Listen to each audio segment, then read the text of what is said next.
Hi friends, இன்னைக்கு என்ன video பார்க்க போறோம் அப்படின்னா, 30 நாள் இந்த பிரபஞ்சத்துக்கிட்ட வேண்டி எனக்கு என்ன நல்லது நடந்துச்சு, நான் நினைச்சது எப்படி நடந்துச்சு அப்படிங்கிற விஷயத்த தான் நான் இதில் ஷேர் பண்ண போறேன் இன்னைக்கு. இந்த வீடியோ கொஞ்சம் லென்த்தாக தான் போகும். தொடர்ந்து வீடியோ போடணும்னு நினச்சிட்டே தான் இருக்கேன். ஆனால் என்னால் போட முடியல. இந்த விஷயத்த ஷேர் பண்ணணும்னு ரொம்ப நாளாகவே நினச்சிட்டு இருந்தேன்.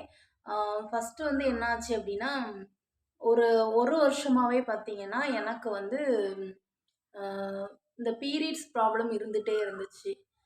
அப்போ பிளட் லெவல் உடம்புல கம்மியாயிட்டே இருந்து பீரியட்ஸ் ப்ராப்ளத்தினால. அது கொஞ்சம் ஓவரா போகுது அப்படிங்கிற மாதிரி இருக்கும்போது, டாக்டர்ட்டலாம் போய் காமிக்கும்போது, அவங்க ஸ்கேன் எடுக்கணும், ஸ்கேன் எடுத்து பார்க்கணும் அப்படின்னு சொன்னாங்க.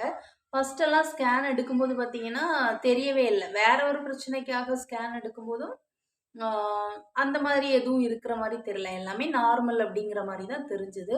அதனால நான் அத விட்டுட்டேன். அதுக்கப்புறம் பார்த்தீங்கன்னா, ஒரு 2, 3 மாசத்துக்கு முன்னாடி, ஒரு 2 மாசம் இருக்கும். அதுக்கு முன்னாடி பார்த்தீங்கன்னா, எனக்கு தொடர்ந்து ஒரு 45 நாளு, 30 நாள் அந்த மாதிரி வந்துட்டே இருந்துச்சு. ஸ்டாப் ஆகவே இல்ல. அதனால நான் ஹாஸ்பிட்டல்ல போயி இங்க பக்கத்துல இருக்கக்கூடிய ஹாஸ்பிட்டல்ல போய் இன்ஜெக்ஷன் போடுறது, அ டேப்லெட் வாங்கி சாப்பிடுறது, அந்த மாதிரி ஃபுல்லும் பார்த்துக்கிட்டே இருந்தேன். நமக்கு தான் எந்த பிரச்சனையும் இல்லையே! ஆனா ஏன் இப்படி இருக்குது? ஏன்னா ஃபர்ஸ்ட்டு ஸ்டார்ட்டிங்ல இருந்தே நமக்கு இது நார்மலா இருக்கக்கூடியதான். சிலவங்களுக்கு ஸ்டார்ட்டிங்லயே ஏதாவது பிரச்சனை இருக்கும். அவங்களுக்கு அந்த மாதிரி லாஸ்ட் ஏதாவது பெரிய பிரச்சனையில கொண்டு விடும். ஆனா நான் ஃபர்ஸ்ட்டு ஸ்டார்ட்டிங்ல இருந்தே எனக்கு எல்லாமே நார்மலா, ரெகுலரா வரது மாரி தான் வந்துச்சு. அதனால எனக்கு எந்த பிரச்சனையுமே இல்லாதனால, நான் ஏற்கனவே ஸ்கேன் எடுத்து பார்த்ததுனாலயும், சரி இப்போ நமக்கு எதுவுமே இருக்காது அப்படின்னு சொல்லிட்டு, இந்த பக்கத்துல போய் இன்ஜெக்ஷன் போடுறது, டேப்லெட் வாங்குறது அந்த மாதிரி இது பண்ணேன். வேற சில ஹாஸ்பிட்டலுக்கும் போனேன். 2, 3 ஹாஸ்பிட்டல். அதுக்கப்புறம் என்னடா குறைய மாட்டேங்க அப்படின்னு சொல்லிட்டு, இன்னொரு விஷயமும் பண்ணேன். அதாவது இந்த கிராமத்து சைட்லலாம் சொல்லுவாங்கல்ல, எச்சி ஓத்துறோம் ஏதாவது இருக்கும். அதனால கூட பீரியட்ஸ் நிக்காம இருக்கும் அப்படின்னு சொல்லிட்டு, அதுக்கு கூட பணம் செலவழிச்சு அப்படியும் பார்த்தேன். ஏதாவது இருக்குமோ அப்படின்னு சொல்லிட்டு. அ அதுலயுமே எனக்கு குறையவே இல்ல. அப்புறம் வேற ஒரு ஹாஸ்பிட்டல்ல போய் பார்க்கும்போது, அவங்க என்ன சொன்னாங்கன்னா, உங்களோட கர்ப்பப்பையில ஒரு சவ்வு 4 எம்எம் தான் இருக்கணும். உங்களுக்கு 17 எம்எம் இருக்கு. அதனால கண்டிப்பா உங்களுக்கு கிளீன் பண்ணணும் கர்ப்பப்பைய அப்படிங்கிற மாரி சொல்லிட்டாங்க. அ எனக்கு ஹாஸ்பிட்டல் போணும்னாலே ரொம்ப பயம். அதுவும் அ 2 பிள்ளைங்க இருக்காங்க. 2 பிள்ளைங்க பிறக்கும்போது அந்த டெலிவரிய அம் அந்த ஹாஸ்பிட்டல்ல பார்த்து என்னால ஆஸ்பத்திரியில இந்த மாரி பெயின் எல்லாம் தாங்கக்கூடிய மனநிலைமை நம்மளுக்கு இல்லவே இல்ல. இந்த டிஎன்சி பண்ணும்போது பார்த்தீங்கன்னா, மயக்க மருந்து எல்லாமே குடுப்பாங்களாம். அப்போ அதெல்லாம் நினைக்கும்போது எனக்கு அது பண்றதுக்கு விருப்பமே இல்ல. என்னடா நமக்கு இவ்ளோ நாளும் ரெகுலரா வந்துட்டு தான் இருந்து, இப்ப என்ன பிரச்சனையாச்சு அப்படின்னு சொல்லிட்டு, நான் அது பண்ண போகவே இல்ல. டேப்லெட் வாங்கி தின்னு அந்த மாதிரி தான் இருந்தேன். ஆனாலும் இது ஸ்டாப் ஆகவே இல்ல. அதுக்கப்புறம் என்னடா பண்ண அப்படின்னு சொல்லிட்டு, வேற ஒரு ஹாஸ்பிட்டல் போய் அவங்க இன்னும் ஸ்கேன் எடுக்க சொன்னாங்க.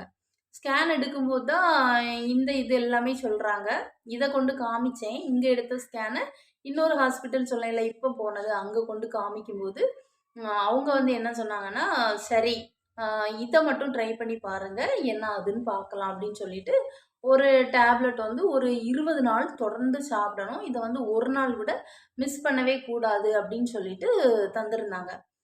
நான் அத சாப்பிட ஆரம்பிச்சேன். ஆனா எனக்கு என்னன்னா, அம் ஹாஸ்பிட்டல் போவாம நமக்கு இந்த டேப்லெட்லயே சரியாகணும் அப்படிங்கிற மாரி தான் நான் நெனச்சிருந்தேன். ஆனா கடவுள்ட்டயும் அத என்னன்னு வேண்டுனேன்னா, அம் வெயிட்டும் இதனால ஓவர் ஆயிட்டே போம்போது, டெய்லி காலையில ஒரு 5 மணிக்கு எந்திரிச்சு, நான் விளக்கெல்லாம் வைக்கல. சாமிய வீட்டுக்குள்ள ஃபோட்டோக்கு இந்த பூவெல்லாம் போட்டு அந்த மாரி எதுவுமே கும்பிடல. 5 மணிக்கு எந்திரிச்சேன்னா, அ ஒ ஒரு நம்ம என்ன சொல்ல, அ ப்ரஷ்லாம் பண்ணிட்டு எடுத்துட்டு வெளிய போம்போது ஒரு 5:30, 5:15 அந்த மாரி டைம்ல அம் பிரபஞ்சத்துக்கிட்ட சும்மா வானத்த பார்த்து நின்னு, அ எனக்கு இந்த மாரி ஒரு பிரச்சனை இருக்கு. இத எனக்கு தீர்த்து தரணும். எனக்கு கர்ப்பப்பை சுழற்சி நார்மல் ஆகணும். என்ன ஆஸ்பத்திரிலலாம் கொண்டு போய் விட்றாத. என்ன மயக்க மருந்து இந்த மாதிரி இதெல்லாம் எனக்கு வேண்டாம். என்ன எப்படியாவது காப்பாத்து அப்படின்னு சொல்லிட்டு, நான் டெய்லி கரெக்டாக வந்து ஒரு 20 நாளைக்கு மேலே வந்து நான் வேண்டினேன் பார்த்துக்கோங்க. அதில் வந்து எனக்கு என்னாச்சுன்னா, கரெக்டாக ஒரு அந்த டேப்லெட்டும் தீர்ந்து ஒரு அ ஒரு 7வது நாள் இருக்கும்போது வந்துச்சு. பயங்கரமான ஒரு வயிறு வலி. தாங்கவே முடியாது. வீட்டுக்கு கடந்து அழுகேன், அழுகேன். அப்படி அழுதுட்டே இருந்தேன். என்னால தாங்கவே முடியல. ஹஸ்பண்ட் வேற வேலைக்கு போயிருந்தாங்க. அவங்க வந்து ஃபோன் பண்ணி கேட்டுட்டே இருந்தாங்க. "இப்போ பரவாயில்லையா? இப்போ பரவாயில்லையா?" அப்படின்னு சொல்லிட்டு கேட்டுட்டே இருக்காங்க. எனக்கு தண்ணி கூட உள்ள இறங்கல. சாப்பாடு உள்ள இறங்கல. பசிக்கல. ஒரு மாதிரி படபடப்பா அப்படி இருந்த மாரி இருக்கு.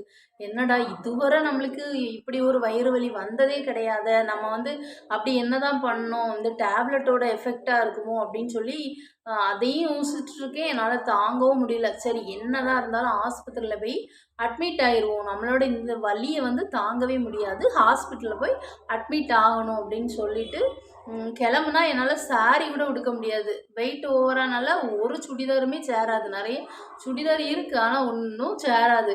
அத கூட என்னால ஈஸியா போட முடியல. கஷ்டப்பட்டு சாரியெல்லாம் உடுத்துட்டு, அப்புறம் ஹஸ்பண்ட் வந்து ஃபோன் பண்ணி அங்கருந்து வந்துட்டாங்க. வந்த உடனே பார்த்தீங்கன்னா, சரி நம்ம பாத்ரூம் போயிட்டு வருவோம் அப்படின்னு சொல்லிட்டு போனா, அந்த ஸ்பாட்லயே பார்த்தீங்கன்னா, எனக்கு அ என்ன சொல்ல, அந்த வயித்துல அவங்க தந்த மாத்திரையோட எஃபெக்ட்டா என்னவான்னு தெரியல. ஒரு கட்டி மாதிரி 2, 3 ஆனா போச்சு. அது போன உடனே பார்த்தீங்கன்னா, எனக்கு அடுத்த செகண்டே வயிறு வலி வந்து சரியாயிட்டு. என்னன்னா, இது உண்மையிலேயே ஆச்சரியம் தான். நான் வந்து ஒவ்வொரு கடவுளையும் வேண்டி, இந்த பிரபஞ்சத்துக்கிட்ட, அப்புறம் நான் ஆசைப்பட்டு கும்பிடக்கூடிய முருகப்பெருமான்ட்ட எல்லாத்துட்டயுமே கேட்டு, நான் எங்க ஊர் பக்கத்துல அ ஒரு எத்தனை கிலோமீட்டர் 7 கிலோமீட்டர் இருக்குமா இருக்கும். அங்க அந்த முருகன் கோயிலுக்கு வந்து எங்க வீட்ல இருந்தே நான் வந்து நடந்தே போனேன். நானும் என்னோட ஹஸ்பண்டும். அப்படி எனக்கு வந்து இது சரியாயிரணும். ஹாஸ்பிட்டல் போய் இந்த மாரி பிரச்சனைலாம் வரக்கூடாது அப்படின்னு சொல்லியிருந்தேன். அதே மாதிரி இந்த பிரபஞ்சத்துக்கிட்டயும் நான் வந்து வேண்டியிருந்தேன். இது எல்லாமே வந்து எனக்கு கூடி வந்து வயிறு வலியால தாங்க முடியாம இருக்கிறேன். டக்குனு பாத்ரூம் போயிட்டு வரும்போது இந்த மாரி நடக்குது. அடுத்த செகண்டே வலி இல்ல. ஹஸ்பண்ட் வந்து நிக்கிறாங்க. கிளம்பி நிக்கிறாங்க ஹாஸ்பிட்டல் போறதுக்கு. வேலைய விட்டுட்டு வந்து. ஆனா நான் வந்து சரியாயிட்டு, இனி போக வேண்டாம் அப்படின்னு சொல்லிட்டு, அது முடிஞ்சதுக்கு அப்புறம் ஒரு 5வது நாள் வந்து பழையபடி ஹாஸ்பிட்டல் போறேன். ஏன்னா வர சொல்லியிருந்தாங்க 5வது நாள். இப்படி வந்ததுக்கப்புறம் நீங்க 5வது நாள் வரணும் அப்படின்னு சொன்னோனே, நான் ஹாஸ்பிட்டலுக்கு போறேன். அங்க வந்து எனக்கு பார்த்த அந்த டாக்டர் இல்ல. இன்னொரு டாக்டர் இருக்காங்க. ஆ அப்ப என்னடா நமக்குள்ள டாக்டர் இல்லையே! இது வேற டாக்டர்லாம் இருக்காங்க. அது அவங்க சிஸ்டரா என்னன்னு தெரியல. அப்படிதான் சொல்லுவாங்க. ஆ அவங்க இருக்கிறாங்க. இவங்க இனி புதுசா செக் பண்ணுவாங்க. இவங்க என்னலாம் சொல்ல போறாங்களோ! அப்படின்னு சொல்லிட்டு இருந்தேன். அவங்க கிட்ட இந்த மாதிரி ஃபர்ஸ்ட் நாள் வரும்போது என்னால வலி தாங்க முடியல. அப்புறம் கிளம்பி வரும்போது இந்த மாரி நடந்துச்சு.